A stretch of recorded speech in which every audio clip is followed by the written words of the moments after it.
72 बनाउनु खोजेको भएन। सर्वप्रथम त म सबैजनालाई शुभकामना। हामी सबैको मुटु चाहिँ धड्किरहोस् र डाक्टर प्रकाशलाई चाहिँ धेरै धेरै बधाई पनि। मैले एउटा प्रश्न लिएर आएको छु कवितामा। म भूमिका बाँधिन, सिधै म चाहिँ कवितामा गएँ। होइन सक्नुहुन्छ कसरी सब थोक यसरी भन्ने कविता छ। त्यो कसलाई होला अब सुन्दैछौँ। होइन सक्नुहुन्छ कसरी सब थोक यसरी, लेख पनि आएकै छ, कविता पनि फुरेकै छ, पुस्तकहरू लेखेकै छ, देश विदेश रेडियो टेलिभिजन जतासुकै छाएकै छ, गोष्ठी सेमिनार अन्तर्क्रिया यस्ता कार्यक्रम कति कति।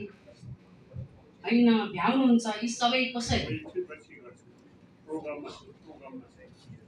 मान्छे खास मुटुको विशेषज्ञ, तर मन मस्तिष्क व्यवहार परिवर्तन गर्न पछि लागेकै छ। मान्छे जति अग्लो फराकिलो त्यत्तिकै फराकिलो मन र विचार। भनिदिनुहोस् न डाक्टर प्रकाश, होइन सक्नुहुन्छ कसरी सब थोक यसरी? भनिदिनुहोस् न डाक्टर प्रकाश, होइन सक्नुहुन्छ कसरी सब थोक यसरी? हामीलाई आश्चर्य लागेकै छ, त्यही भएर कविता फुरेको पनि हो। क्लिनिक पनि चलेकै छ, साप्ताहिक रोटरी मिटिङ भएकै छ, बालमुटु बचाउन हरेक क्षेत्रलाई परिचालन गरेकै छ, दुर्गम दुर्गम कुदेकै छ, यात्रा र शिविरका सूक्ष्म व्यवस्थापन गरेकै छ। किनभने हामी सँगै जान्छौँ, यो सबै देखेका छौँ, त्यही भएर लेखेको। ग्रामीण समस्या सुनेकै छ, सकेको सम्बोधन गरेकै छ, यसो विचार गरेकै। यो सब सकेको कसरी? जताततै भ्याउन त हुनुपर्छ कुनै न कुनै राज।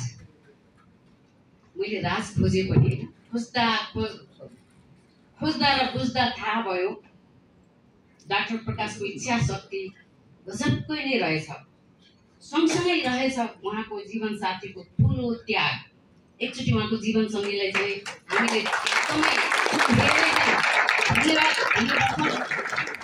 आज डाक्टर प्रकाशले भेटाएका छौँ, त्यसै भेटाएको होइन। उहाँले चाहिँ उहाँको जीवन साथीले यस्तो कुरा गर्दा के गर्नुहुन्छ उहाँले भनेर चाहिँ हामी साथसाथै हिँड्दाखेरि कुरा गर्दाखेरि उहाँले टक्कै आफ्नो करियर छोडेर पुरा सपोर्ट गर्नु भएको छ। त्यसबाट उहाँ